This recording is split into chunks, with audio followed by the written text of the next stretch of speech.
Welcome back. ನಾನು ಈಗ ತಾನೇ ಎದ್ದಿದ್ದೆ ಆ್ಯಂಡ್ ಇನ್ನೊಂದು ನಿದ್ದೆ ಕೂಡ ನೀಟಾಗಿ ಕಂಪ್ಲೀಟ್ ಆಗಿಲ್ಲ ಅನ್ನೋ ಫೀಲ್ ಇತ್ತು ನನಗೆ ಆ್ಯಕ್ಚುಲಿ. ಆ್ಯಂಡ್ ಎದ್ಬಿಟ್ಟು ಫ್ರೆಶ್ ಅಪ್ ಎಲ್ಲ ಆಗಿ ಗಂಜಿ ಕುಡಿತಾ ಇದ್ದೆ. ಲೈಕ್ ಬಾವ ನಾವು ಎಲ್ಲ ಮಾತಾಡ್ಕೊತ ಆ್ಯಂಡ್ ಶಾಪಿಗೆ ಬಂದೆ. ಪಾಪ ನಾಯಿಗಳಿಗೆ ಈ ಬಿಸಿಲಿಗೆ ಪಾಪ ಅವು ನೆರಳು ಹುಡ್ಕೊಂಡು ಇಲ್ಲಿ ಬಂದಿತ್ತು ಶಾಪ್ ಪಕ್ಕ. ಆ್ಯಂಡ್ ನನಗೆ ವಾಪಸ್ ಹೋಗ್ತಿದ್ವಿ. ಆ್ಯಕ್ಚುಲಿ ನಮ್ಮ ಅತ್ತೆ ಮನೆಗೆ ಹೋಗ್ತಾಯಿದ್ವಿ. ಸೊ ರೋಡ್ ತಪ್ಪಿಸ್ಕೊಂಡಿದ್ದಕ್ಕೆ ಇಲ್ಲೆಲ್ಲ ನಗ್ತಾಯಿದ್ವಿ. ಆ್ಯಂಡ್ ನಮ್ಮ ಅತ್ತೆ ಮನೇಲಿ ಒಂದು ಪೆಟ್ ಇತ್ತು. ಸೊ ಅದಂತೂ ಹೋದ ತಕ್ಷಣ ಈ ಥರ ಆಡ್ತಾಯಿತ್ತು. ಅದೊಂದು ಸಖತ್ ಇಷ್ಟ ಅದು. ಆ್ಯಂಡ್ ಆ್ಯಸ್ ಯೂಶ್ವಲ್ ಮತ್ತೆ ವರ್ಕಿಗೆ ಲಾಗಿನ್ ಆದೆ.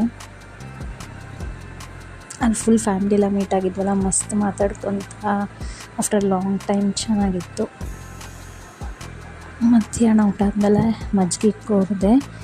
ಅದಾದಮೇಲೆ ಆ್ಯಸ್ ಯೂಶ್ವಲ್ ವರ್ಕ್ ಆಯಿತು. ನಾನು ನಮ್ಮ ಅಕ್ಕ ಇಲ್ಲಿ ವರ್ಕ್ ಮಾಡ್ತಿದ್ದೆ, ನಮ್ಮ ಬಾಬಾ ಅಲ್ಲಿ ವರ್ಕ್ ಆನ್ ಇಟ್ಟು ಮಲ್ಕೊಂಡ್ಬಿಟ್ಟಿದ್ರು.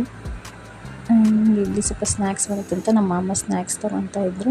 ಅದಾದಮೇಲೆ ನನ್ನ ಸ್ಪೆಕ್ಸ್ನ ಸ್ಯಾಂಡಿಗೆ ಹಾಕಿದ್ವಿ, ನೋಡೋಣ ಅದು ಹೆಂಗೆ ಕಾಣಿಸುತ್ತೆ ಅಂತ. ಬಟ್ ಸಖತ್ ಕ್ಯೂಟ್ ಕಾಣಿಸ್ತಿತ್ತು. ಹಲೋ ಗೈಸ್,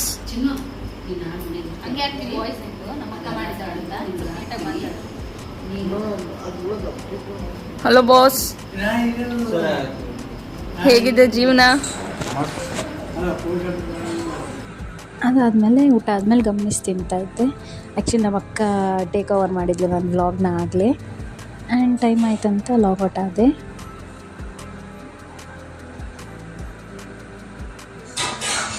ಆ್ಯಂಡ್ ಅದಾದಮೇಲೆ ತುಂಬ ದಿನ ಆದಮೇಲೆ ಸಿಕ್ಕಿದ್ವಿ ಅಂತ ರೂಮಲ್ಲೆಲ್ಲ ಮಾತಾಡ್ಕೊಂಡು ಕುಂತಿದ್ವಿ. ಇವನು ಬಂದುಬಿಟ್ಟು ನೋಡ್ತಾ ಇದ್ದವ್ರು ಏನು ಮಾಡ್ತಾ ಇದ್ದಾರೆ ಅಂತ. ಆ್ಯಂಡ್ ನಾವು ಸಿಕ್ಕಾಪಟ್ಟೆ ಲೈಕ್ ಮಲ್ಗದೆ 12 ಮೇಲಾಯಿತು, ಅಷ್ಟು ಮಾತಾಡಿದ್ವಿ. ಎಲ್ಲ ಕಸಿನ್ಸ್ ಎಲ್ಲ ಸೇರಿದ್ವಲ್ವ.